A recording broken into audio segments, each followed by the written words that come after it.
We're on, bro. Perfect. What'd you ask me? You asked me.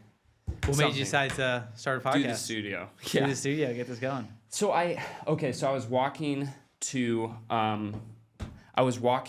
the just like the gym one day, or to pick up Andy from school, my daughter, and I was like, man, I wish I could do interviews like in a studio, and I thought to myself, why is there not a place that just rents out a studio? So a studio, and then you just rent it for like $200 a month to people, and you do like 2 to 4 podcasts per month. It's just rented. And so it was kind of on my radar after that. I was like, this is a crazy business model. I looked in New York, I looked at LA, and I looked at all these places, and they have it. But Lisbon is kind of, I think, catching up. Yeah. And so they don't have it. So I thought to myself, that's a really good idea. And it was on my radar then. And I came here to see the co-working space, the coffee shop, because I've lived here for like 10 months, 30 seconds away, and I've never come to the coffee shop. Yeah. That's so funny. So I finally discovered it. And literally like 3 days before I came here, he had opened the co-working space. Tiago is the owner. Yeah.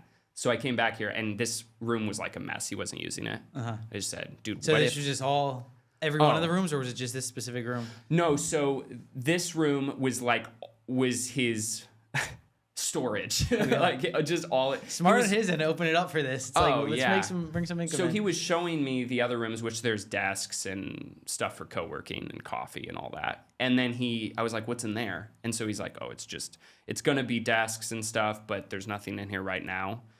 And I just said, what if I made it into a podcast studio, rented the whole room from you?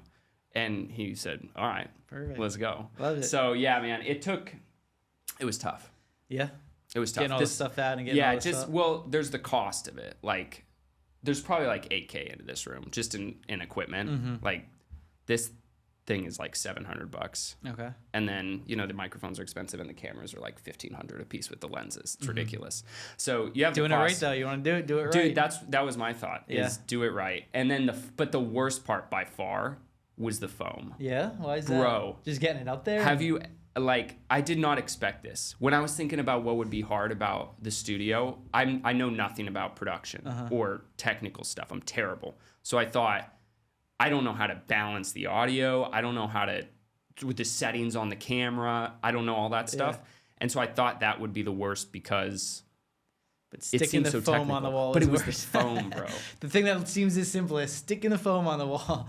Getting something to stick to the foam. Everything sticks to the wall. Nothing sticks to the foam. It's impervious. It didn't come with anything?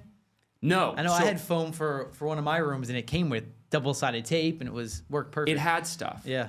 So we have this curse living in Portugal, which it's amazing, but there's this problem of if you order through normal Amazon.com, it has to go through customs, and there's all these other costs. So we always order from Amazon Spain, and the selection is super limited on foam. Yeah, on foam. Specifically on foam.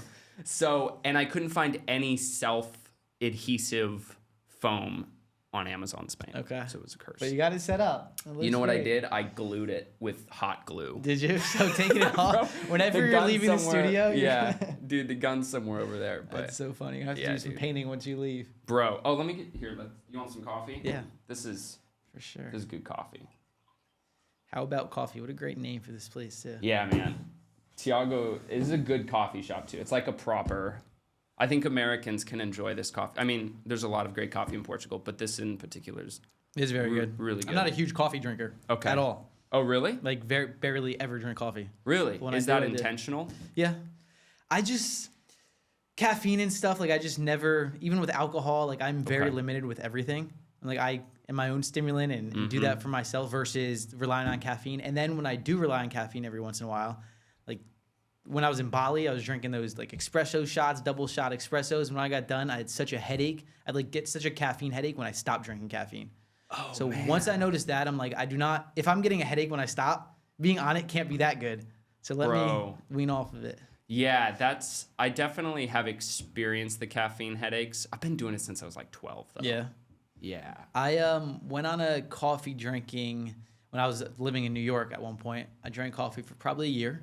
And then I went to Bali from there. And then once I left Bali, that next day, just one day of not drinking coffee, I had such a headache. I'm like, all right. Then I tried drinking coffee So you took again. a day off. Took a day off, and I had such a headache. Then I did it again, drank coffee for like 2 weeks, took a day off, and I'm like, I have such a headache again. I'm not doing it. So you're saying the coffee headache from like not having Not it. having it, Oh, yeah. Oh, yeah. So I'm like, if I have a headache from not having it, can't be great at having it. It's doing something to me. Oh, yeah. It's a drug. Yeah. I mean, it's literally a drug. Yeah. Like, that's what it is. Yeah. That's why you get a headache. Caffeine, exactly.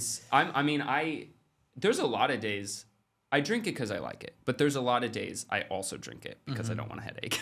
Exactly. So let me know. avoid the headache, so let me drink it. I do it every morning partly because I know I have to. Like, I know I'm an addict. Yeah. So I have to You're an drink it. addict. Yeah. I'm glad you're admitting it. That's the first step. Oh, yeah. That's the first step to change, bro. Yeah, man. I like every once in a while, though. Like this, I Okay. won't get a headache from having this amount. Okay. What about alcohol? Very limited. I didn't drink alcohol for 5 to 6 years. Freshman year of college, joined a frat, partied, crazy. Sophomore year, stopped drinking. I lived in a frat house still, completely stopped drinking. I then dropped out after my sophomore year. The first time I drank again was 27 years old. So 6 years later, 6.5 years later. Wow. Yeah, no caffeine at all, or no alcohol. And at now all. you do a little? I'll drink every once in a while. I drank, like my sister's wedding, they had it in Mexico on an island, so I drank for a few days straight there. Then the next time I drank was probably 6 months later. And then I've had a couple drinks here and there when I was in Greece and here. I'm not as strict, but I don't drink during the week at all or anything. Dude, so I love to drink, but I don't do it that often anymore. By not that often, I mean like once a week, probably. But it's not heavy. I hate hangovers. I really hate it. And I get them bad too. Yeah. I'll drink like 4 glasses of wine, feel like shit the next day. Okay. Like I don't. Yeah. So I get it easily, which is probably good because I do enjoy it. Yeah. But I listen to. I was drinking a lot more because it was like I'm in Europe. I'm having fun. Portuguese wine is amazing. I don't know if you've tried Portuguese wine, No. but it's like really good, which is funny because you wouldn't think that. Yeah. But I listened to Andrew Huberman's podcast on alcohol. Have you listened to that? No. Oh, you'd like I've it. listened If to you a don't lot like of stuff in the alcohol, past, you'd but I like it. haven't listened to that podcast, no. Man, it ruins alcohol. It, like, just like caffeine, but completely different. Like if you drink too much and you start slurring your speech and you can't see, and like it's poisoning you. It's literally poison going into your body. It's literally a poison. Yeah. Alcohol, we know that. Yeah. Like caffeine, maybe it's on the fence, but alcohol, we know it's poison. Yeah. But man, why does it feel so good then? I don't know. All the bad things feel so good. It's so true. And That's I went life. going probably the first 3 years after I dropped out of college, I was like very strict with it. And then up until 6 years, I was extremely strict with it, 6.5 years. Then I kind of like opened up a bit and I'm like, let me not put myself in a box. Like every once in a while I can have a glass of wine to enjoy it if I want to, instead of boxing myself in, feeling like I can't, being stressed out because I'm not drinking alcohol. And I did that with food too. Like at one point I was gluten-free, sugar-free, vegan, like insane. For 8 months I did that specific routine and I was trying to make myself feel better and be a high performer, but it didn't at all. And mentally, it gets so stressful when you're so strict with everything. So what did you eat? If you had, I like, had what was lentils, like your normal? Okay. Lentils, beans, Beans. protein shakes, pea protein shakes. It wasn't good. And I lost like 10 pounds, but I was just so stubborn and stuck to it. 10 pounds of muscle. I'm like, let me just keep doing it. 10 pounds of muscle over a month? 8 Couple months. months? 8 8 months. months. Yeah. Oh my God. You did that for 8 months? 8 months. That's I used to get very strict. If I thought something was going to work, I would get very strict with it and go all in. Even if it didn't, I'm like, I have discipline. Let me just keep doing it. Okay. That's probably served you though. It has. That mindset. 100%. Yeah. Just doing it in the right things and knowing when to stop as well is extremely important. Yeah. Yeah. Knowing when to stop is also super important. And the mobile home investing, I'm sure that's served you. That Yeah. mindset of just like 100% focus. With business, it's 100% served me. Having that discipline, being able to be consistent, because that's the biggest gap with most people in business. You're not consistent, you don't have discipline. So if something seems good, you get started on it, and then what happens? Something else seems good, so you get started on that. Something else seems good. It's like discipline. Figure out that one thing and go all in on it. Spend X amount of time doing it. If it doesn't work after 180 days and 90 days, 180 days, and try something new. But you're so right, dude. There's so many people that think like you can do something for even a month and that if it doesn't work after a month, it's not going to work. I'm like, a month is nothing. yeah. you can't accomplish anything in a month. There's even if you're working 24-hour days, you can't. It's not enough. And people who are working 24-hour days are not like, yes, you can be, but 22-hour days, people aren't even working at all. Like, they're scrolling on social media, doing that.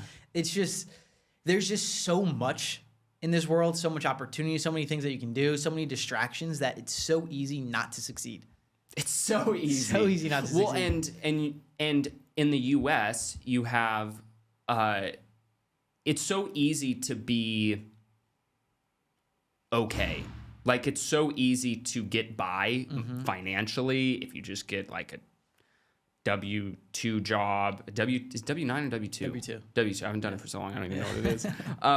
If you do a W-2 job and you like make $20, $30 an hour and you just kind of coast, it's so much easier to do that. And I have a lot of friends that do that than it is to actually like risk your... And it's easy when you don't know what else is out there. And that's the thing. People don't know what else is out there. But as soon as you start to experience that, like I was just in Monaco last month or 2 months ago. The wealth in Monaco is insane. Super yachts everywhere. Jeff Bezos was there when I was there. Grant Cardone was there. Like super yachts everywhere. Mega yachts and just the wealth. The cars that are driving by. I think it's have you ever been to Monaco? No. Very small. But it's like one of the wealthiest countries. There's no taxes. And all the people from like Dubai, France, they all go there. It's...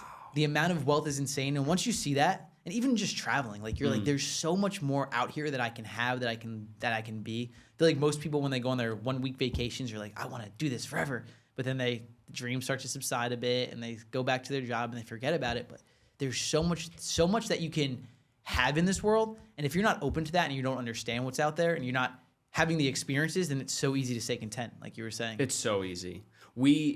I grew up in a small town in Oregon, so I was telling you I lived in Oregon. And like, where did you grow up, by the way? New Jersey. New Jersey, like big city? No, not big city, suburbs. Okay. About 45 minutes from New York City, though. So. Okay, so you had access to like a big. So I grew up in Klamath Falls, Oregon, which is like 30,000 people, and the closest city is like double that size or something, and it's an hour and a half away. So small town, super Republican, and we just went to Disneyland for every vacation. So I never went outside the U.S. until I was married, and we went on a cruise to Mexico. You know, so that I don't even know if you can count that. And so when we traveled, our first big trip outside of the U.S. was to Australia. And which is crazy. And we did it when Andy, my daughter, was 1 year old, which like, dude, it was like 22-hour travel time. Oh, yeah, it's insane. Crazy. And I was going to Bali, and that's further than Bali. It felt like we died and came back to life. It was a wild experience. And because, you know, Andy's just crying. She's like on my wife the whole time. Oh, it's brutal. And so we did that. But, dude, it was legit life-changing. Which is so funny. Like, Australia is not even like a crazy place to go. But for us, it was eye-opening because... living in the U.S., small town, which this is a lot of people, I think, it's really easy to just start to think that that's all there is in the world, and you just in your little nook, and then you go outside and you're like, whoa, there's like other cultures, other people, and that just made us addicted to traveling. Yeah. And that's the thing with like our parents' generation, like the generations before, they like at least our generations and moving forward, like they can see on social media like what's actually out there.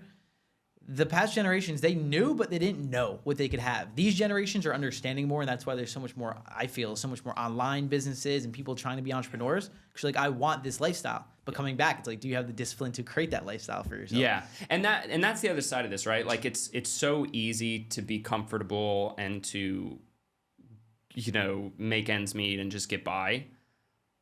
But it's also easier than ever before to do something interesting because you have the internet and planes and these things that generations before, they couldn't just drop everything and go to Bali. We can. Like, we can get on a plane and just go. Yeah. And there's a lot of power in that. And obviously, online world gives people access to the creator economy, which is huge right now. So there's so much opportunity. And... I mean, even mobile home investing, I don't know anything about that. So I'm excited to talk. Most people don't. I'm excited to talk about that. Yeah. But would you say that's also easier than it was? I mean, it's got to be because it's impacted by technology too. Like if you tried to do it 50 years ago, I bet it'd be way harder. Yeah. I don't even know if it was a thing. I mean, it had to be, right? It was a thing, but even now, it's so unknown because there's a huge stigma around mobile homes, which is great. I love it. Obviously, then now what I'm doing is I'm now helping people learn. So I'm talking about it on social media and stuff. So I'm bringing the light to it. But there's such a huge stigma around mobile homes, mobile home investing. I got into it in 2017, and no one was doing it at all because of the... In 2017, it just wasn't a thing. When you hear mobile homes, what do you think of? Like when mobile home parks. Oh, like drug addicts. Trailer trash, cops. And that's what everyone thinks. Like, why would I do anything with mobile homes? Why would I get into that industry? And that was my thought process too at first. But the way I got into it is I had a mentor, someone who I got connected with to do a different project. I then went to an event. I met him. I was sitting between him. He was on my left-hand side, and the guy who owns the rights to Think and Grow Rich for America, Canada, and like somewhere else. He was on my left-hand side or right-hand side. Crazy. And the guy on my left, he was on a phone call, and he got off the phone call, and he was like, I'm just talking to a broker, and I'm selling my mobile home parks for $168 million. And I was like, huh. You're like, okay. That sounds pretty good. Yeah, that sounds interesting. So then I started talking to him, and he kind of showed me the way to get into this industry. Wow. Yeah. So what were you doing before? A lot of mindset coaching. So I dropped out of college after my sophomore year, started an auto detailing business. Okay. That didn't work out too well. I then moved into transition into fitness. I was doing You're a fit guy. Yeah, thanks. Yeah, you are. I was doing in-person personal training. Okay. And then I moved to online personal training. I was doing that. And then I started learning about mindset, and I started talking about it more and more, just the power of the mind and manifesting things and different things of that sort. And I would go on my Facebook where I was doing all my fitness stuff, and I was talking about mindset, and I was like saying like, I'm going to manifest this. Like Ty Lopez, he flew me out to speak on stage at his events. No way. Like, yeah. And I said that was going to happen. I'm like, Ty Lopez is going to fly me out. And then it just through the law of attraction, that's something that I was talking about a lot then, allowed that to happen. And then people were asking me, how was I making that happen? How was I doing these things? So I'm like, let me create a course around this. Like, this is fun for me. I love learning this. Let me create some programs around it, and then just naturally. What triggered that interest, or because what you remind me of is Napoleon Hill. Yeah, you said Think and Grow Rich, right? That is Napoleon Hill. You reminded me of that. So did you read that book, and then was that the trigger? Because that's basically the book, right? Yeah. So I read that book a lot. That wasn't the trigger. The trigger was I went to an event for fitness, and someone was there talking about mindset. She had us go through this example. We were writing down our dream home and like what it looks like, and I was just really starting to take it in. I'm like, wow, this stuff's pretty powerful. The next day, I then was like, I'm just gonna drive. I'm just gonna get in my car and drive, just be in flow and drive and see where it takes me. And it took me in front of this is when I was recording all my stuff on Facebook. I actually posted a video on Facebook. I pulled up and I looked to my left, and there was that dream home that I'd written down to the T was right there. Yeah. I'm like, that's weird.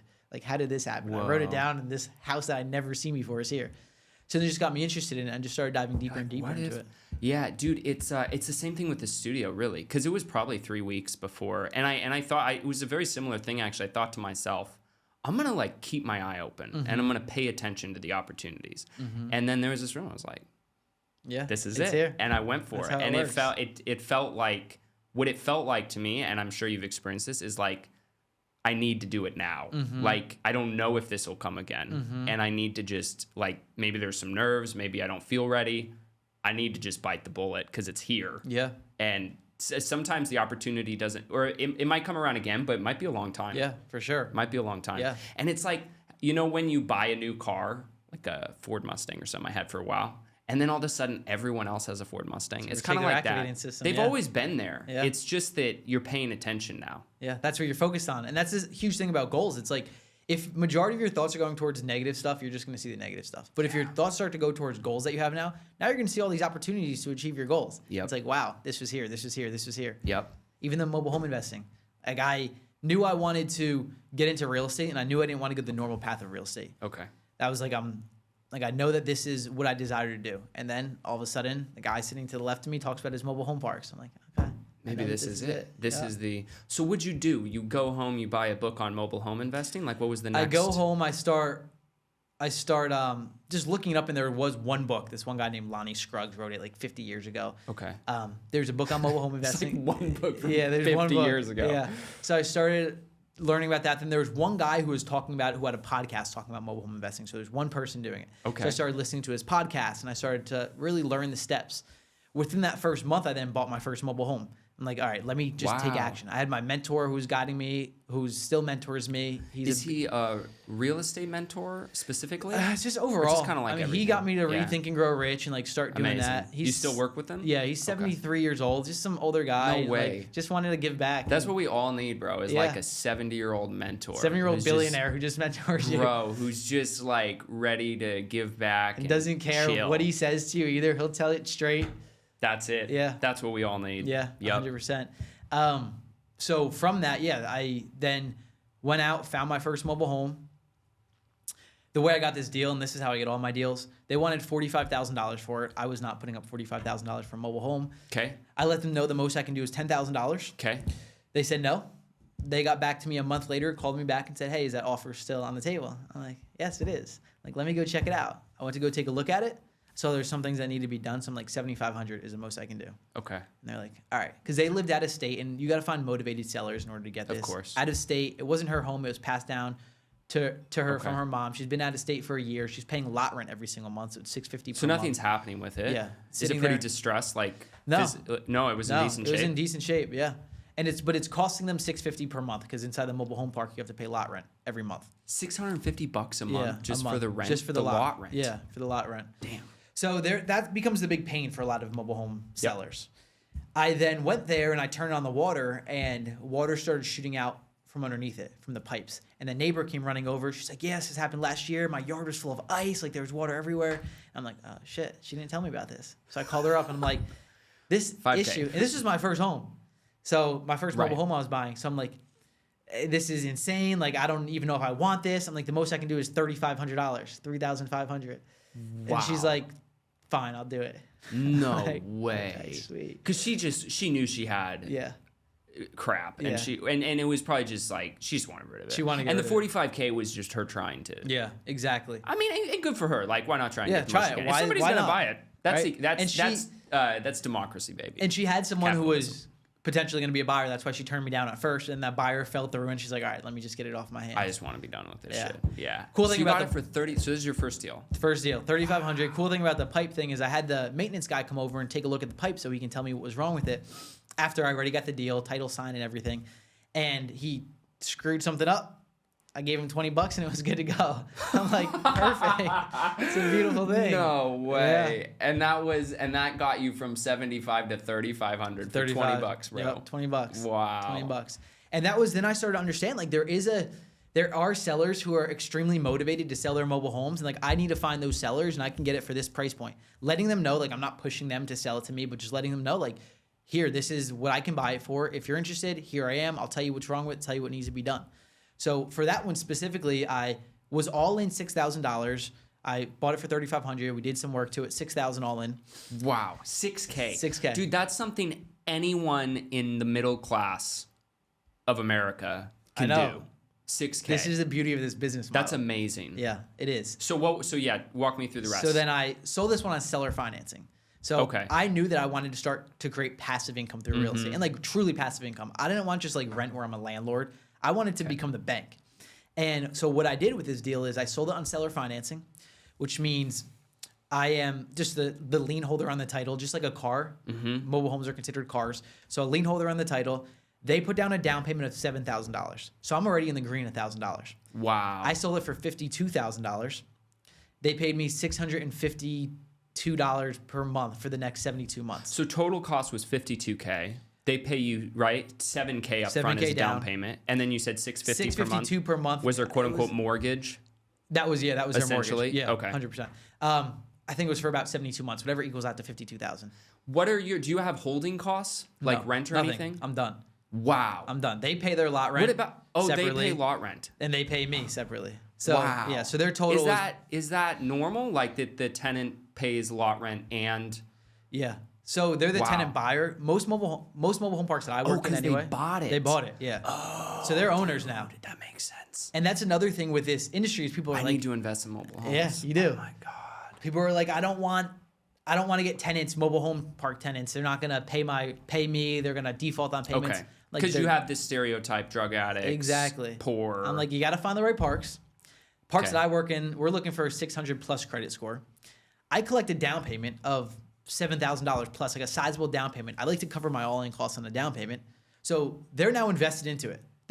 They have a buyer's mentality, not a renter's mentality. A renter puts That's a down totally a different deposit. thing. Because Yeah. if you put down $7K, You're like in. you're not some dude who's doing meth on the weekends. Exactly. Like you probably are like taking it seriously. And we check them out to make sure that Of their course. jobs and everything, their past landlord history. And this is like their home. Like this is the Yep. biggest thing that people who are moving to mobile home parks, they no longer want to live in apartments because of the noise and it's too small. Maybe they have Okay. families. They don't want to live in apartments any longer. They can't afford a house.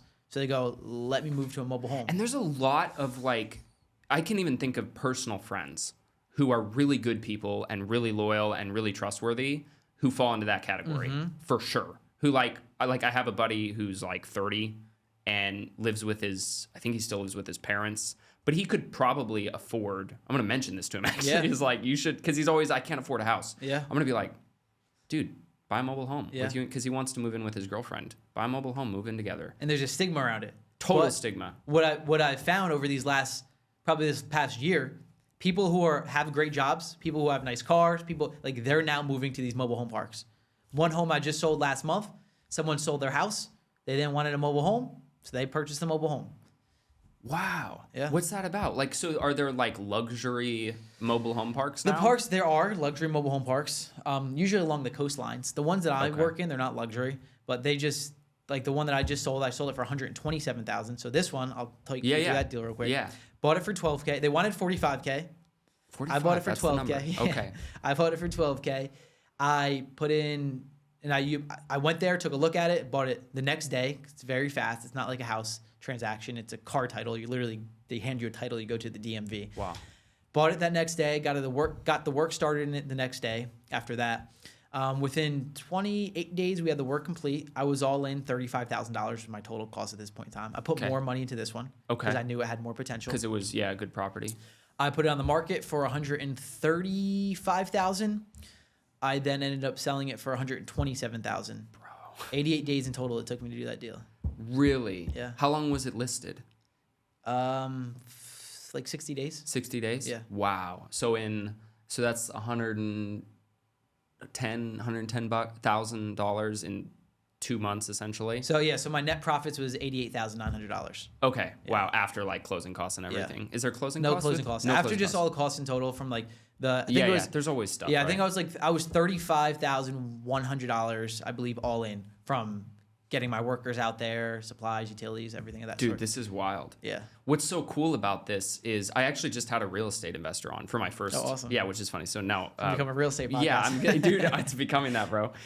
And what's so cool about this is that real estate investing, you're dealing with homes, so obviously a lot more expensive. Mm-hmm. But mobile homes, I mean, it's like $3,500 for your first deal. Yeah.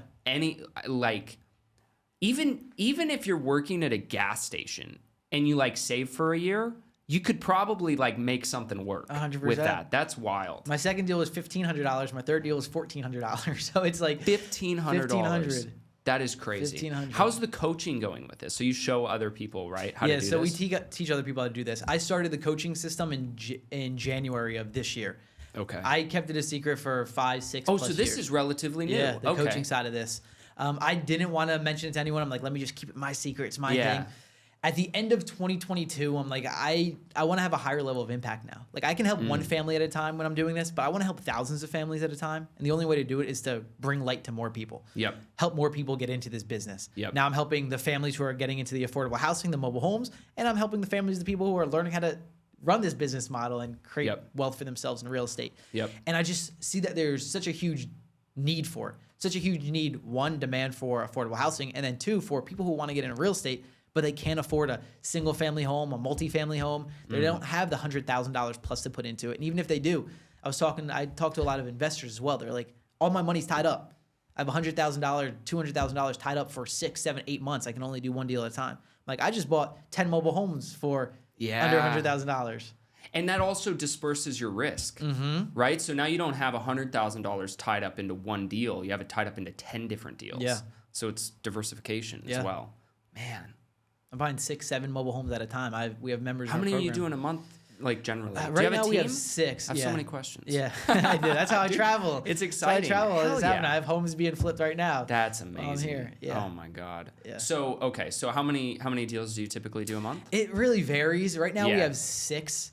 Like this in month. progress? Yeah, 6 Okay. that are being worked on. Last month and this month, So they're already yours. They're I already in own the them. repair. Yeah, getting them whatever on phase. lots, fixing them up, Okay. getting them flipped, and everything of that sort. It varies depending on how much we're putting towards it. Like right now with these 6, like okay, we're working on these 6. Sometimes we just do quick flips where I'm putting like $1,000 or $2,000 into them. Now, as of late, these past couple months, I started putting more into the homes to be able Is to that part just because you're building more confidence and you know what they'll sell for and you're feeling a little to get more... the higher bang.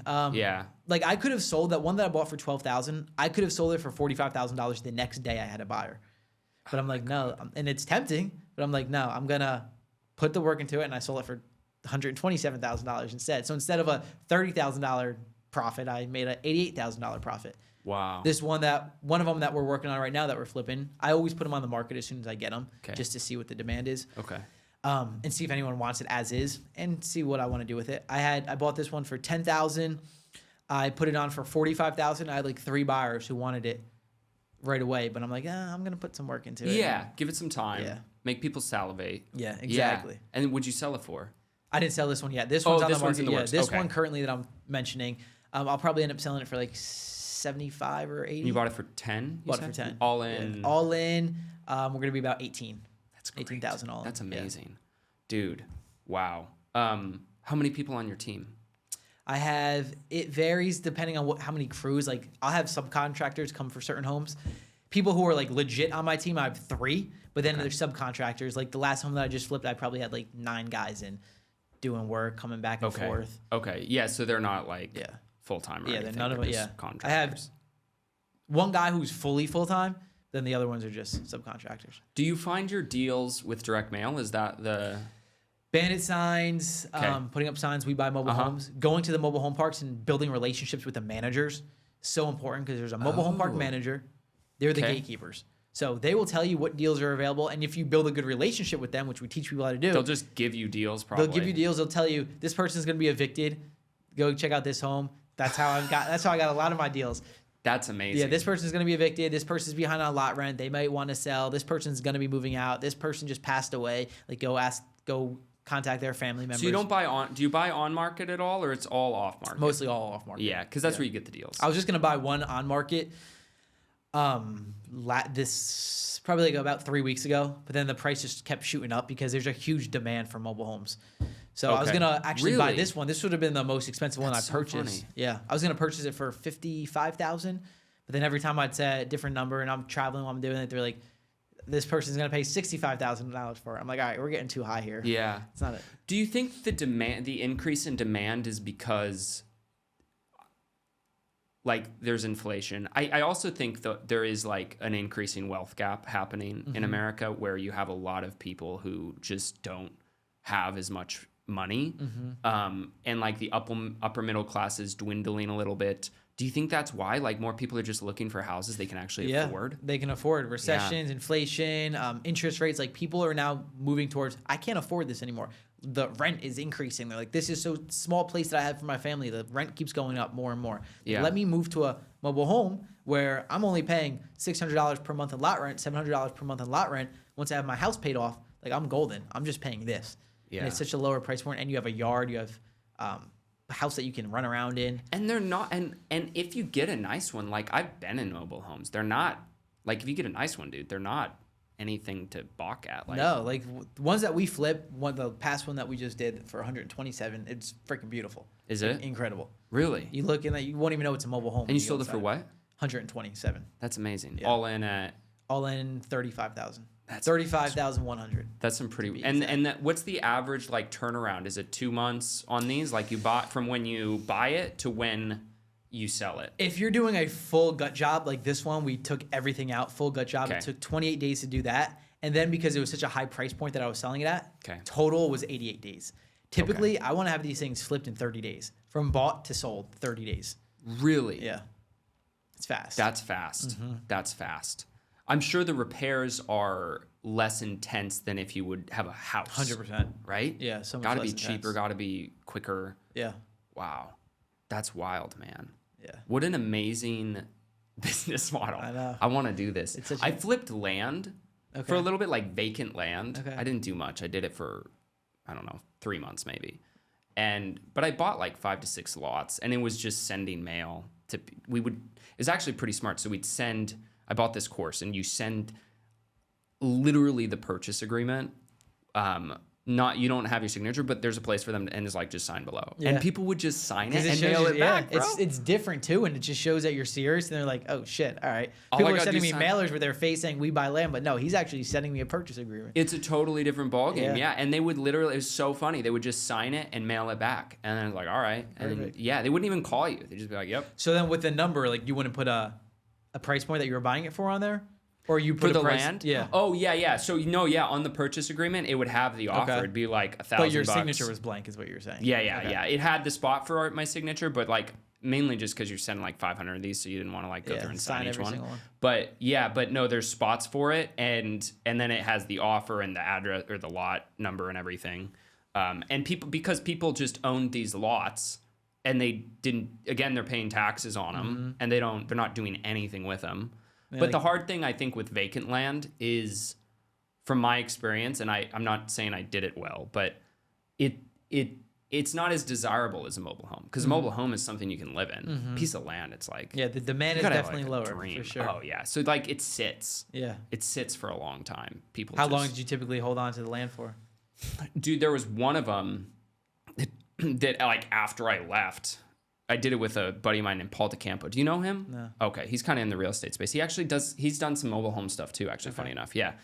And I did it with him, and there was one piece of land we like owned together. And after I was like done, it sold like 6 months ago. And I did this like 2 years ago. Finally. So some of it really sits. I think that business model is essentially buy just a crap ton of land for as cheap as possible. And then just like because it's going to sit. So you need a lot of it to like, have a steady amount of people coming and buying it. I mean, it's pretty easy. Like if you buy a lot for $1K to flip it for like $5K or something. So it's nice, and you don't have to do anything to it, obviously. But again, it just sits. Yeah. It just sits, so it's hard. That's it. When it sits there for a while, that's another thing. It's like very nagging when it's just sitting there. And it's on your mind. You're not getting leads. Nobody's calling, being like, man, that's a nice piece of land. And like you have to. It's hard too because you have to find vacant land that is actually decent, which is obviously going to just get increasingly harder because there's a finite amount of land in the world. And a lot of the land that is vacant for a reason because it's zoned badly, or like building on it is a nightmare. It's a flood zone. We had a lot of flood zone stuff. So it's like when people are going to buy it, it's like, can I build on it? Did you have any land that you purchased that you still own? No. I don't think I have any. If I do, I don't know about it. I don't think so, man. I think it all sold off. Gotcha. But yeah, and then I'm super familiar with wholesaling. Okay. Just because I've never really done it, but I know a lot of wholesalers. That's the thing. There's like a lot of different business models. Certain things in real estate that people know a lot of, and mobile homes is something that very few people not one of them ever talk about.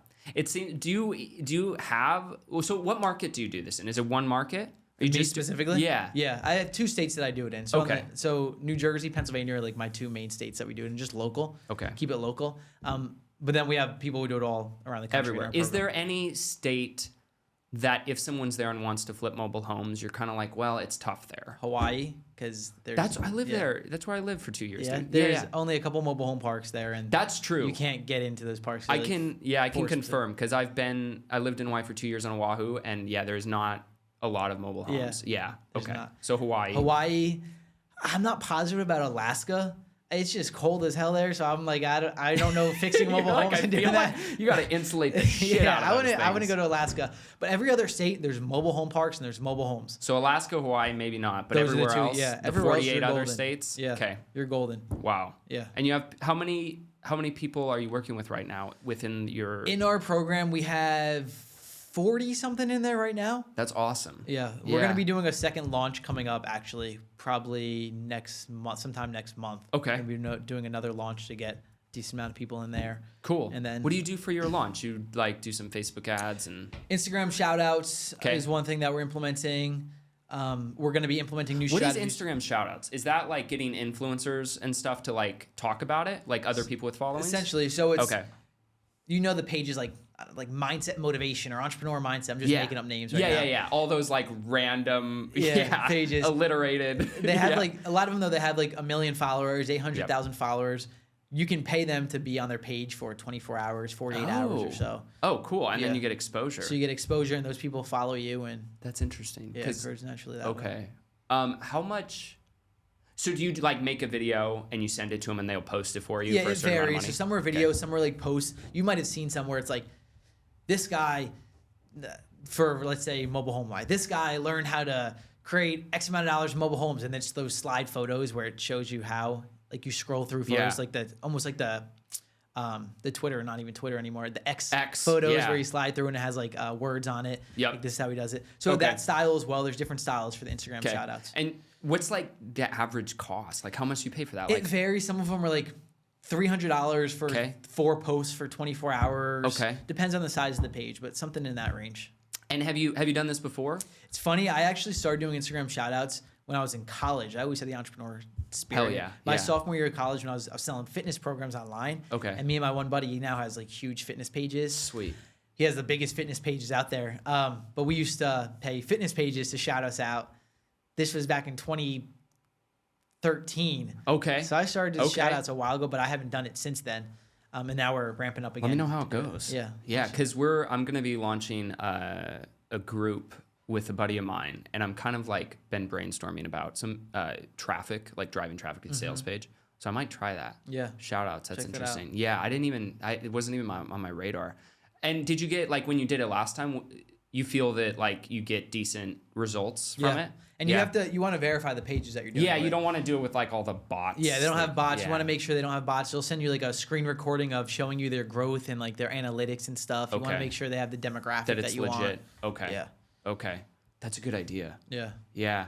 Because we're launching this group soon, and we want to get 100 members at launch is the goal. So it's just like shooting for the moon. And we're like reverse engineering. It's like, okay, sales page, let's assume 2% conversion. And then how many, so if we want 100 members, you need 5,000 visits. So now I'm thinking like, how do we get 5,000 people to the page? So and ads are great. My Instagram and Facebook ads, my Facebook ad account got banned for life. So your Facebook ad account? Banned for life, Oh, okay. Tell me the story. What happened? What'd you do? This was back in 2020, actually. We were running a lot of ads for my mindset programs. A lot of ads for that. I had someone else that was running my ads. It got shut down once.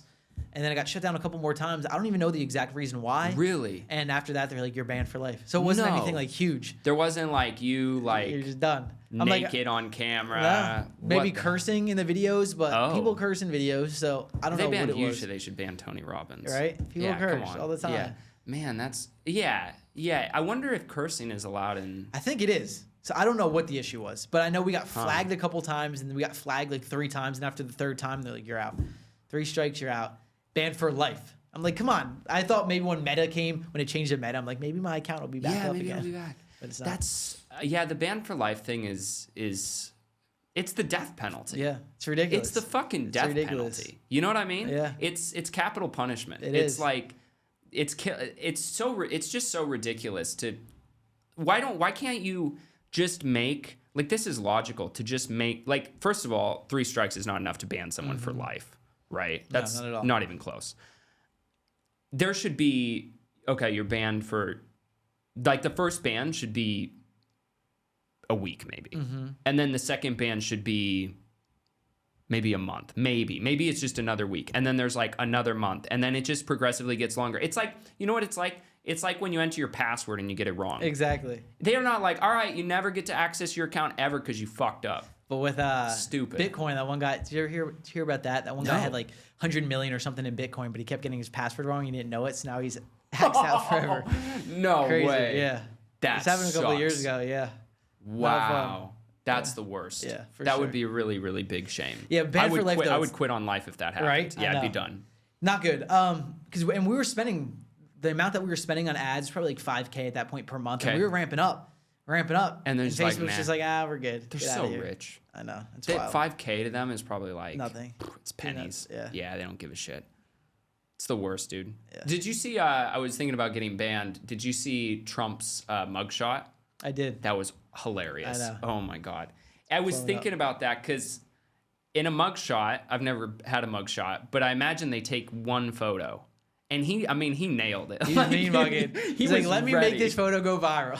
He was what so face ready. can I make to make this photo go viral? Somebody's going to put that on shirts. I'm sure they have. And make... I'm sure they have. I'm sure people has have to be. made millions with those shirts already. Dude, it has to be. So, okay, so with the mobile home investing, let me ask you this. So what's like when someone in your is it a course or it's like a coaching It's a program? program. It's a program. We have an online training system, and then we have weekly group calls and everything of that sort. We're not just giving them a course saying go do it because no one does that. But What's giving the them website? accountability. Mobilehomesuccess.com. Mobilehomesuccess.com. Okay. And can I ask how much it is per month? So per month we have a one-time payment. Oh, cool. Yeah. And it's lifetime? Or it's like... So it's like 90 days. As long as it takes you... We have a essentially. 90-day guarantee. If you don't sign Okay. up, if you don't buy your first mobile home within the first 90 days, then you go through another 90-day system. Wow. Yeah, so That's a then pretty we'll- sweet deal. Yeah, one-on-one call, strategize. Have you had anyone come in who like just couldn't do it? Yeah, Maybe because of themselves, probably. for sure, 100%. Yeah. That's always what it Yeah. comes down to. There's Oh, definitely yeah. people who come in and they don't do it, they don't take action on it. Then we have other people who come in and the first month they're doing 4, 5, 6 deals. Yeah. It's like it's possible. What's the difference? You know, it's not because it's not the market. It's Yeah. not all the crap. It's just their excuses. belief system. That's their always what belief it is. And we dive into mindset within our training program, but some people it's just like we vet people, and that's why we only have 30 or 40-ish people in right now, because we vet everyone before we allow them in. One couple different reasons. Okay. The market, we don't want to saturate the market with people who really aren't going to be doing it, or Okay. people who start teaching it now who don't know what they're doing. Yep. Saturation of market.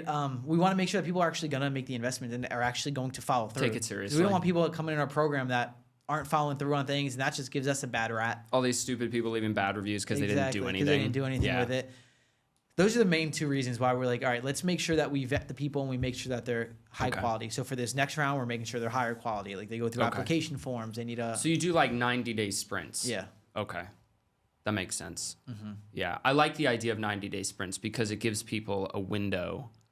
And I think when people buy into something like that, it's appealing because, okay, I have to take action now Mm-hmm. in these 90 days. Like it's a 90-day window and I got to get my first deal. And that's exciting to people. And that's the problem with That's courses. exciting to me. Yeah. Be like, Someone let's gets go. a course and they're like, I have lifetime to go do through this. It Let can me just sit- not do yeah. it. It's like What- a book. it's like- put the book on the shelf. Yeah, because and there's this funny scientific fact you've probably heard before, but it's I think it's the same with a course or a book, but you get the dopamine hit for that when you buy it, not when you complete it. So people buy books and get the chemical sense or in their brain that they've already got the knowledge because they bought it, instead of actually sitting down and reading. doing And by the way, I do this all the time. Yeah, everyone does.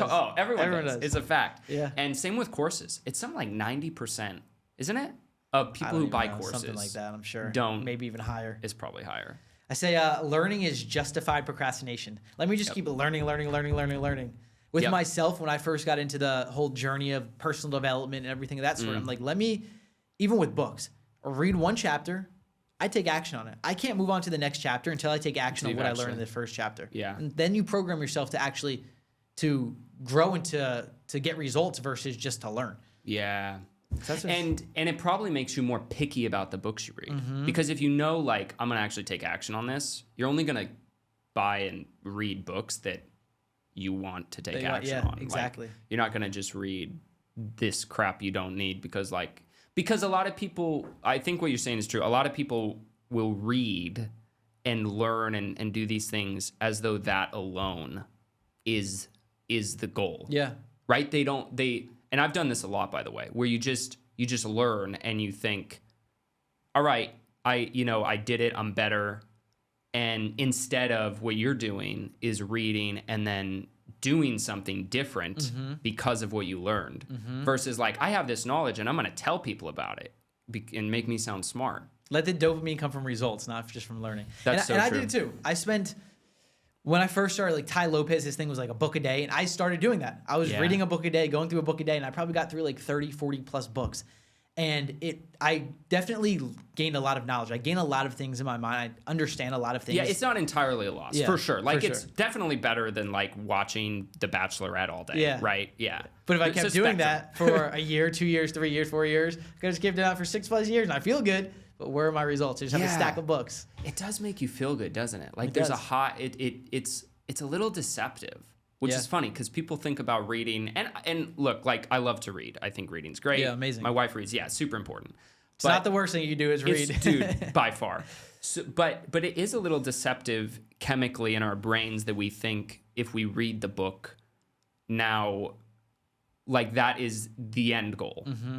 And we don't think about it further than that. Mm-hmm. Yeah. And I think that's deceptive. Yeah, think- and you have to train your brain to be happy with the results, not just with learning. And it's like, Yeah. let me trigger my mind now. Let me trigger my brain to feel good from results versus learning. If I'm just learning now, like, it doesn't, like, yes, there is a certain level of feeling good, but I legitimately don't move on to that next chapter. I can't, unless I take action on the first one, because I trained myself to get results. Green light, red light. Green light, learn it. Red light, you're not learning anymore. Take action on it. Once you get the result, then green light again. Keep learning. Yep. And there's and also you can learn from reading a book, but how much more do you learn from actually, like, I could read about starting a podcast all day long. Mm-hmm.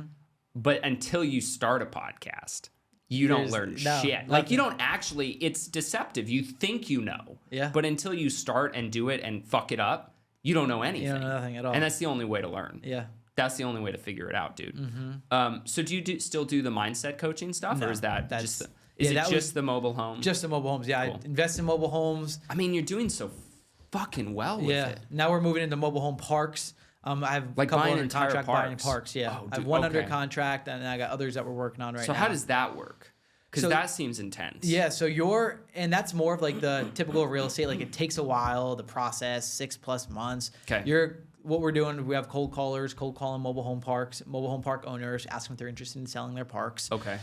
If they're interested, then we'll go over the deal, break down numbers. I have a spreadsheet where we break down the numbers to make sure it makes sense. Okay. If it makes sense, then awesome, let's get it signed and move on to that park. Okay. When you own a mobile home park, you just want to own the land. Now, some people own the homes as well in the park, but it's a lot rent business. So just like I said, like, you pay Yeah, you're the $650. one getting paid the lot rent. You own the parking lot, quote unquote, and they're paying you lot rent, and you don't have to It's deal a with the mobile parking lot. homes. Yeah, That's what it is. you don't want to own the mobile homes because then you have to deal with the mobile homes, and you have to have maintenance for the mobile homes. But you're not getting calls on the mobile homes if you just own the land. All you have to do is make sure the land's well kept, the main streets, so the main easy. road.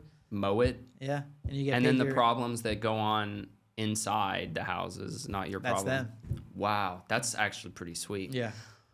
So I'm sure it varies a lot, but what type of costs? Because mobile homes, like, this isn't the mobile homes are a lot easier entrance Mm-hmm. into this than a park. But what kind of costs do you look at to buy an entire park? It varies. Hugely, I'm sure. Yeah, from like one that we have under contract was $615,000. Okay. There's others that are million plus 10 million, 20 million, depends on Yeah, how you many can get lots high. they have, Okay. where it's located, how high the lot quality rent is. Yeah. Yeah, what the Okay. lot, because some parks they're $800 plus lot rent. They're on the coast. You have 1,000, or let's say 300 homes inside of that park. Wow. So like they're going for a bigger bang for the buck. Yeah. A bigger buck, not a bang for the buck. What happens in that case though if one's not filled? Well, how does that work? So like if one of the mobile homes, if you own the park and one of the mobile homes isn't filled, you don't make lot rent on that? You're not collecting lot rent on that if Okay. if the park owns it. If the park owns it. Yeah. Okay. So if like no one owns that mobile home. Yeah. But that probably that would like never happen though. There's a decent amount of parks that have vacant mobile homes sitting in them. Okay. Someone moved out or someone got kicked out and then the home was trashy. So the Okay. park's like, Just we want to left get someone it. to buy it, or we're just going to leave it there, or we're going to knock it down. Okay. Some parks that have a lot of parks have vacant lots. So there's lots that don't have homes on them.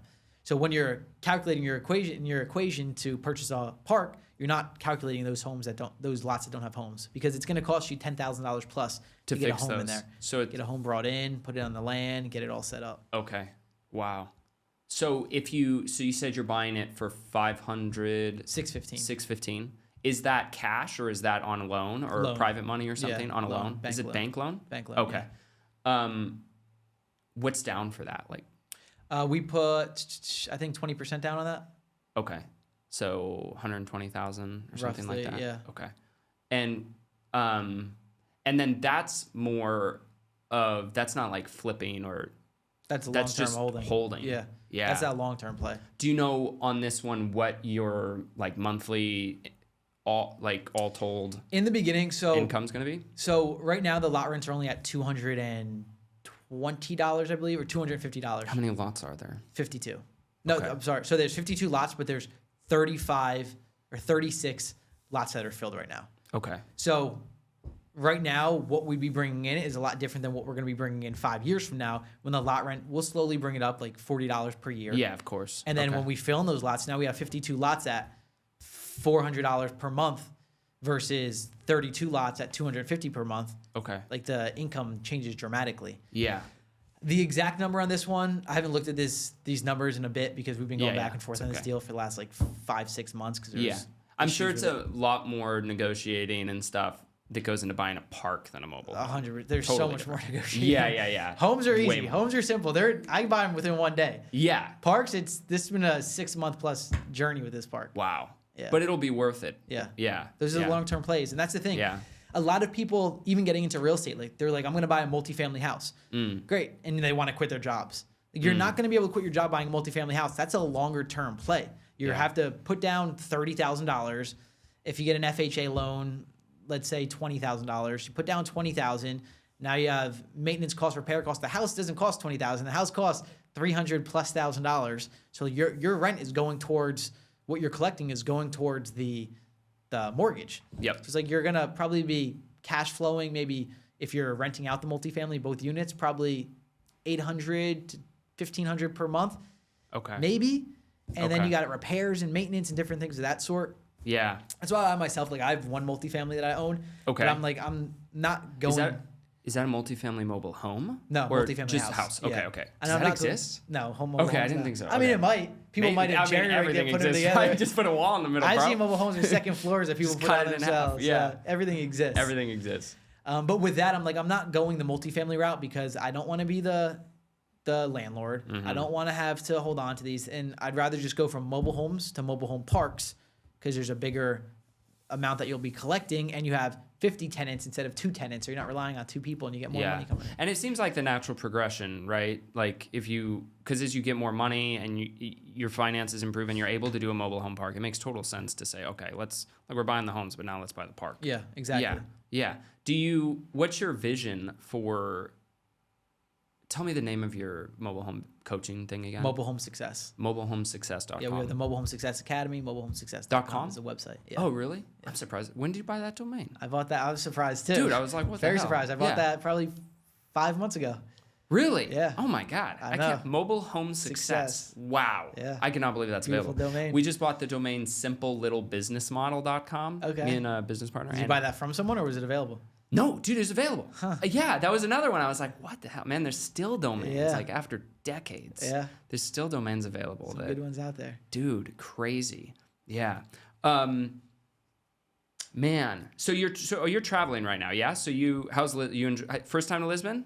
First time I haven't to asked you Lisbon. about this yet. First time Okay. here. Do you like it? Yeah, it's great. So you've It's been awesome. here for a week now, or? Yeah, about a week. Okay.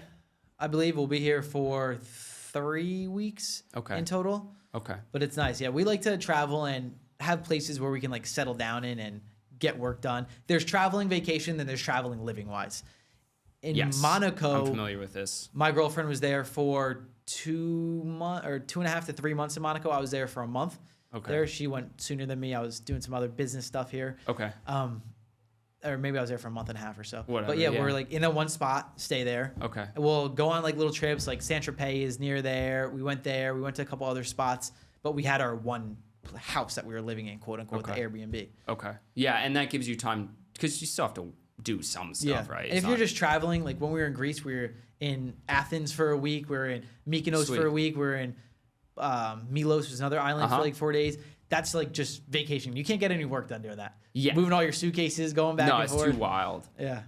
Yeah. We so is this your this is probably not true, but is this your first time to Europe or No. been to Europe before? Been to Europe, yeah. Yeah. Okay. And how long is this? Because you You were in Greece recently, right? Before this? Right before this. Okay. And what are you doing after Lisbon? Are you going somewhere Going else? going back to Back home. Jersey. Okay. Be there and then we're going to be figuring out where our next spot's going to be because we're not going to be in Jersey permanently. Okay. So yeah, I'm going to be renting out my house that I have there. Okay. And then figuring Where out do you want to be? Do you guys know? No, we don't know. You want to be like we're gonna out be of in the America. US? Or? No, we'll Okay. be in the You US. want to be in the US? Okay. Probably stay on the East Coast. We might end up getting another place in Jersey for the time being, but we also want a place in Europe as well. So we'll have one main spot on the East Coast in the US, one main spot in Europe, and then we'll Airbnb out the Europe one. Do you know where in Europe you want to do? Probably near Monaco. Hell yeah. In that south of France area. Dude, yeah. sweet. We loved it there. We South have France connections is there. amazing. Yeah. Yeah, we just went to me and my wife for our 10-year anniversary. We went to Nice. Okay. Which was beautiful. We stayed in there's a hotel there, and I can't remember the name of it, but it was our 10-year anniversary, so you got to go big, right? So the hotel, it's like the bougiest shit. Oh yeah. Oh my in god. Nice? Yeah, in Nice. It's right on the beach. Like celebrity, they have like discreet service, and like it's like celebrities stay there and shit. They have, so you know that really famous painting of Louis, I think it's Louis the 14th, where he's like in high heels and super. I know what you're talking about. Super fan. He's got the long hair. I didn't think I was gonna know what you're talking about when you said that. And then, and then you're like, I do know what you're talking about. Everyone's seen this painting, bro. And there's 2 original copies of that, and they have one of them in their bar. Oh, and wow. it's huge, dude. It's huge. Wow. It's amazing. Yeah, the artwork in that place is crazy. They have rooms that go up to like 10K a night, maybe more. Like we didn't spend that much, but it was bougie, bro. But we also went to, so there's Nice, and then you go a little bit, I think, east, and there's Villefranche-sur-Mer, and that's way better. Villefranche, yeah, we were there. Oh yeah, we were. Dude. We went to a couple of the beach clubs there, and we had some friends that were there. The water there is so pretty. Yeah. It reminded me of Croatia because have you been to Croatia? No. Dude, put it on the list. Okay. Croatia's amazing. Go to Rovinj. It's Rovinj. Okay. And it's like, Villefranche-sur-Mer, like the water's, it's the pebble beaches. The water is super calm. Mm-hmm. It's like turquoise blue. I didn't think I was going to like the pebble beaches, but I like them so much more than the sand beaches. Dude, thank you for saying that. On your feet, it feels amazing. Laying on it feels great. Oh my God. Even laying on it, like they're kind of hot, and it like, you dig your feet in, it feels nice. It feels great. And the sand gets everywhere. Yeah. You're trying to like not get it in uncomfortable places. Yeah. And it makes the water so much prettier too. Like because you can see right through it, like 10, 20 feet down. I don't know.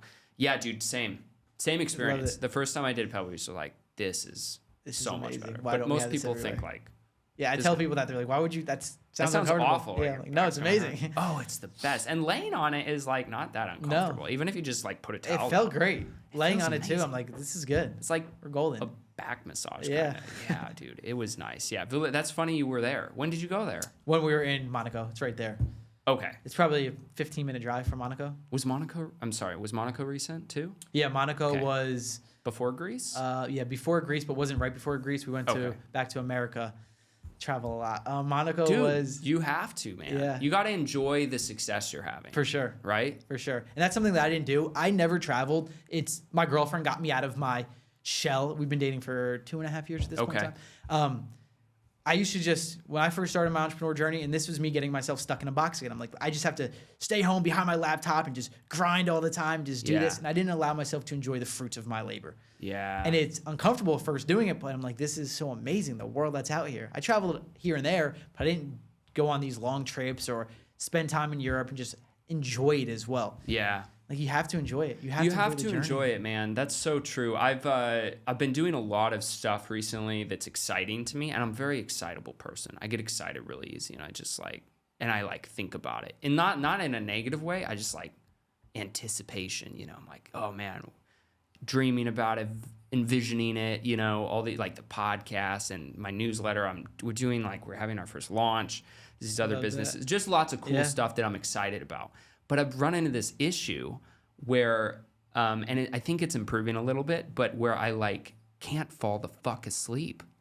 Like my sleep is impacted, and I'm tired as shit the next day. You know, so I've been contemplating like, okay, if this is going to be sustainable for me, then I have to figure out how to sleep and be excited. You know what I mean?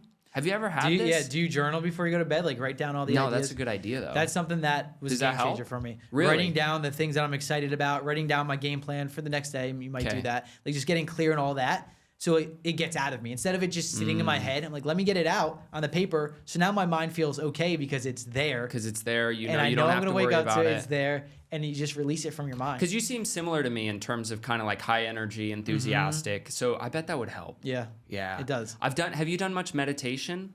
I meditate every single day. Dude, it's so important. 30 plus minutes a day. I've done Vipassana. It's a 10-day silent retreat.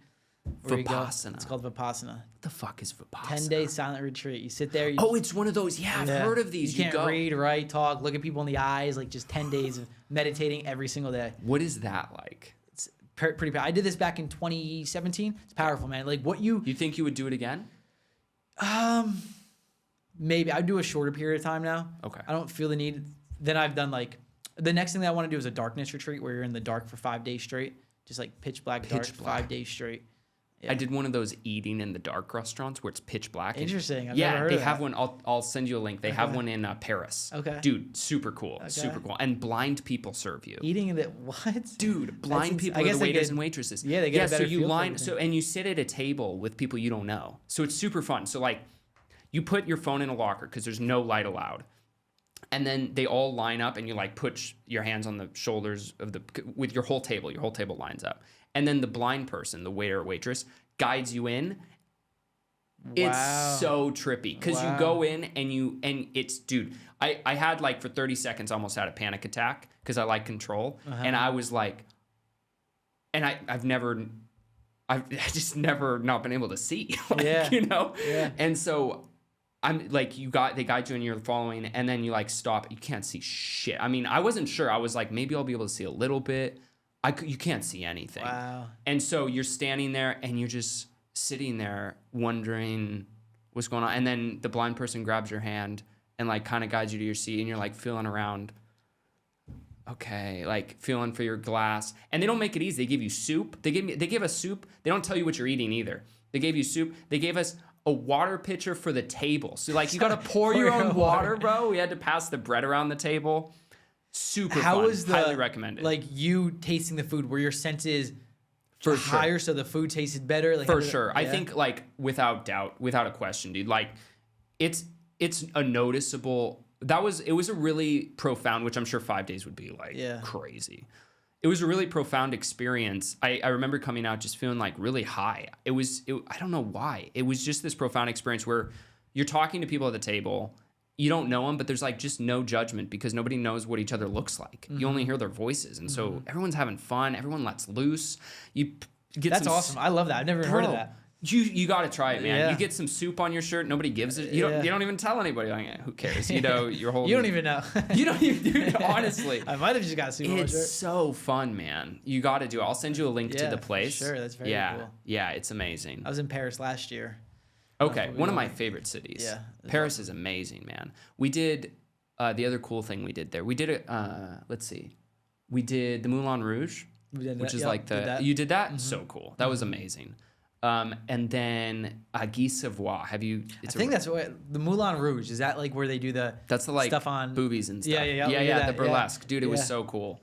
It's intense what they do. I'm like insane. Like some spinning and just what they're Did doing you have on there. the one like, where they spun on the raised platform on the roller skates? Did you? This was a while ago, so I don't know. I'm not sure. Yeah, I don't think they did. did roller skates, but they did some crazy stuff and just so acrobatic and it's wild. Went for the boobs, stay for the the crazy shit, yeah. dude. It was Insane. It was wild. Yeah, I had to convince my wife because we're both like relatively modest, I would say, Okay. and I'm like, no, this is like a one-time experience. Like we gotta go. And she's like, but it's a strip club. I'm like, but it's classy. Yeah, it is. It's like you forget about the strip club side of things. You're like, it's so breathtaking the way that they can do all these things. And the women are gorgeous. I mean, they're beautiful. And it's really like the talent of these people. It's beyond. So talented. I mean, I felt that we got more than we bargained for. Yeah, for sure. It's crazy. Highly recommend anyone who goes to Paris to try it out. Yeah.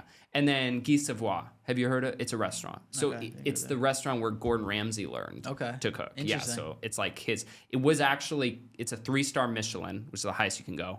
And it's been considered for like a decade the best restaurant in the world.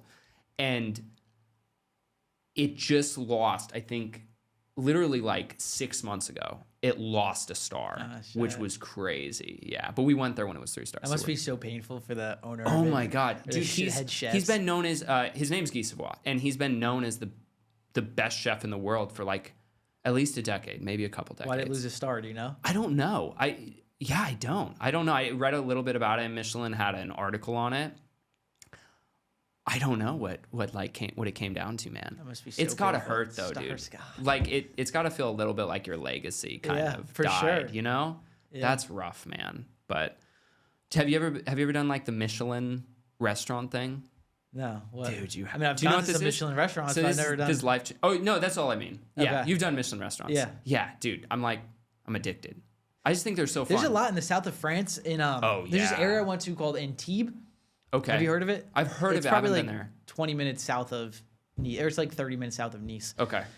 And there was a few, but there were a lot of them were like past Michelin star restaurants, so like they still hold that. Like we were a Michelin. Oh, okay. 2019 But Michelin they star lost restaurant. it. Yeah. I love it. Yeah, That's but they still awesome. hold on to it. Yeah. Okay. But There's I've never seeked Michelin star restaurants, but we do. Yeah, We that's do. My awesome. wife and I do. I have this thing where like growing up, we weren't poor by any means, but when we went to a restaurant, it was always, you can't get drinks because we can't afford it. Everybody choose like one item, like, and then I want to get the steak. No, the steak's too expensive. So there's always kind of, and for some reason, and I love food. I've always loved food. It's a curse.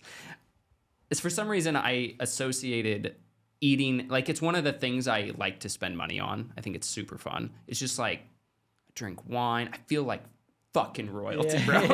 People It's waiting on you. Dude, yeah, Yes. it's so good. And it's the only time in my life I feel that way. So I love it, dude. There's a really good restaurant here. I don't know if you have time. We got 2 more weeks, so we got time. Dude, seriously, like 100% you have to go here. So we've been to, I think we've been to like 15 Michelin restaurants now. Okay. Because we just go like everywhere we go. This place has ruined us. We've been here like 6 times now. It's in Lisbon.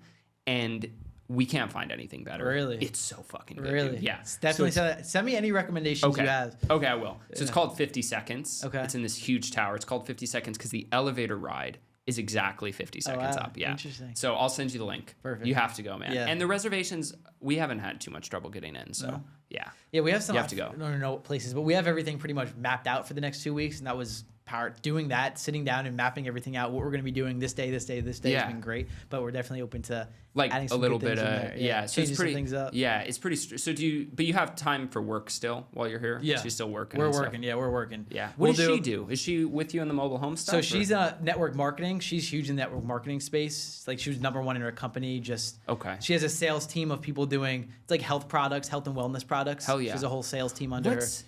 Okay, so network marketing, what's that? So it is. Do you know what multi-level marketing is? Is that MLM? It's very similar Okay, to that. it's similar, Different okay. models that they run on. Okay. Different ways that they do it. Like MLM is. Is it like the nice word for MLM? Like I'm gonna network try to. marketing? I'll try to explain Okay, it in a way okay. we're not butchering it. Okay. So MLM is like you get someone, you get a team, you get someone under you, and then they build their separate team, and like they're competing with that person, and that person or them Mm-hmm. competing with them. But in the network marketing model, this person on top. So for example, like she has a huge team. She's on top. The people that she enrolls also benefits the people under her who are being enrolled. They Okay. then enroll people. It benefits the people under them and above them that are being enrolled. So like So everyone it's- wins. It's a teamwork thing versus Okay. like different business models and different franchises. Okay. How a lot of and I hear her talking about it all the time. Yeah. Multi-level marketing companies, it's like you It all goes to the top, right? multi-level marketing is like you get one person under you, they have their own little franchise. You get a different person under you, they have their own separate franchise. So now these people are competing against each other. Yep. But in network marketing, they're all benefiting each other. You're all working together. Yeah. Okay. Yeah. Okay. That's an important nuance. Yeah, for sure. Does she Definitely is. she likes it? She loves it. She's been doing it Hell for the yeah. last 10 years. She just spoke She on does- stage. She was a closing speaker at her event from like thousands of people. No way. Yeah. Oh my Top God. under 30. Should have got her on the podcast Yeah. too. Get her That's on. great, I'll- dude. yeah, we can set Hell that yeah. up. I mean, you're here 2 weeks. Yeah, we're here 2 more Dude, that'd be weeks. fun. Yeah. Yeah. Sounds cool. Yeah, she I kills don't. it. Yeah, network market. That would be fun because I know very little about. She's big on leadership. Yeah, she breaks it all down. knows Really? everything Oh, about it. sick. Because I know little about network marketing and stuff, so it'd be fun to learn about that. She's been in Yeah. it for I think 8 to 10 years. She's been doing that for. Wow. Yeah. How old are you? 29. I had to think about that. I know. Me too, man. It feels Like like 28, Do you 30? feel? Here's a question. Do you feel younger or older than you are, or do you feel Yeah, like about I mean, right? I don't know what someone 29 typically feels like, but I feel great. Yeah. What about like most 29-year-olds you talk to though? You feel like okay, let me ask you this. This is how I determine it. Okay. Are most of your friends older than you? Are most of my friends older than me? Yeah. Or As in, like, or the same age? Like are most of your friends the same age? Or? it varies. It varies. I got a couple All friends that over are the younger than place. me, a couple friends that are older than me. Okay. Yeah, I feel like for me, I feel like I'm in my fucking 40s, but I think it's the kid. Yeah, for I sure. think it's Definitely. the kid. And being married 10 years, like 100%. bro, and all of our friends, because most of our friends are parents at Andy's school, Yeah. right? And we are by far the maybe it's Europe, I don't know. I think it's becoming more common in the US too, but we are definitely the exception of like in terms of Andy's age and our age. Most people with a 6-year-old are like 40s. Has been our experience. So most of our friends are like in their 40s. Yeah, if that's what you're spending all your time with, and like having a kid Yeah. definitely is a game changer for how you feel. It's for a sure. totally different, I yeah. don't have a kid. I feel young. Do you want a kid? Do you want Yeah, kids? we'll have Okay. kids. We got to get engaged and married first, but Yeah, then yeah. kids It's a probably process. within the next like 4 years. Yeah, so there you go. So I mean that's right. So like 4 to if 5 you years. 10 years, if you were 10 years down the road and I was where I was, we'd probably be friends. Yeah. You'd be like, oh yeah, kids the same age, you Yeah, know, they play exactly. together. Yeah, exactly. Yeah. So it totally, yeah, man. Kids are how many? Do you know how many you want? 3. Just 3. Yeah. All right. She want 3 too. Yeah. Yeah? 3. I want 2 boys, 1 girl. She doesn't want that same order, but I want 2 boys, 1 girl. 2 boys can protect the girl. good. 2 boys first, and Yeah. then the girl. And then the so the girl. girl's younger. Yeah. Yeah. Youngest. That's a good way to do it. Yeah. We. If we could choose, ideally. Well, yeah, I know. But who knows what happens if you start. You gotta manipulating hope for that the stuff, best, so, man. Yeah. You're lucky you'll get like 3 girls. Yeah, You're like, right. God damn. He's not. Yeah, man, I know. Kids are. We wanted. I don't even remember what I wanted before having Andy. I think I wanted 2 or 3 kids because I grew up in a family. I have 2 siblings. Okay. So I thought we wanted 2 or 3. Michaela was the same, and then we had Andy, and we're like, 1's good. Yeah, yeah, and the timeline too. And we were like, if we have a 1 and then twins, like perfect. So it Yeah. doesn't lengthen the timeline of Twins, having bro. to. Yeah. I Second one, twins. simultaneously like empathize with and envy people who have twins because you get it all done in one go, Shorten the gap. and it's painful as hell. Like you got 6 months, maybe a year, mainly 6 months of like brutal, but then it's done. Yeah. It's just 6 Takes out that months. additional 16, 18, 24 months of having to raise another kid. It's 6 months instead of like 2 years. Yeah. Yeah, exactly. You don't have to Whole other restart the process. clock, right? Because that's the thing now is like Michaela and I talk about having another kid, but it's like she's 6. Do you want to restart that clock Yeah. of like to 18 when she's on her own? You know, Exactly. hard to decide. For man. sure. Yeah. But yeah, it'd be cool to talk with your wife or your girlfriend. good. You guys been together 2.5 years. 2.5 years. Sweet. How'd you meet? Mutual friends. Oh, So sure. yeah, we have friends who. It's funny that our friends live in New Jersey. She was living in California at the time. Our friends both know that we both traveled, went to Okay. Bali and stuff. So they're like, oh, they both went to Bali. Let's connect them. Yeah. They then sent me her photo. Where they're like, are you interested? I was like, yeah, for sure. She's beautiful. Send me over to her. Let her know that I'm Yeah. interested. Then they get back to me, or the wife of the friend who I went to high school with. His wife's like, oh, she's interested. And she goes, oh, yeah, by the way, she lives in California. I'm thinking she lived in New Jersey, like we're going to meet the next day. You're like, I'm oh in my Jersey, God. she's in California. I'm like, okay. But then we made it work. Oh, really? Yeah. Did you just do long distance? We did long distance for a bit, yeah. Okay. For Probably... is she in New Jersey now with you? We're back in... We were is it both in kinda like- Arizona. We were in Arizona for a bit. We were Okay. bi-coastal. We had a place in Arizona, a place in New Jersey. Okay. And now we're figuring out. Now it's just the Jersey place that we have. So that's what we're figuring out what our next step is. Okay. Sweet, dude. All right, man. So how can people find you if they're like, man, I want to learn about mobile home investing? Where should they go? Instagram, George Wohar 4. Okay. On Instagram, the number 4. And then mobilehomesuccess.com/training is where we have some training things Hell yeah. that you can go through if you want to learn about mobile homes. But Instagram is where I'm posting a lot of stuff every single day. Send me a DM on Instagram. Sick, dude. Yeah. Sweet. Go check them out. Check Thanks for me coming out. on, bro. Thanks. Appreciate it. Appreciate you for having me.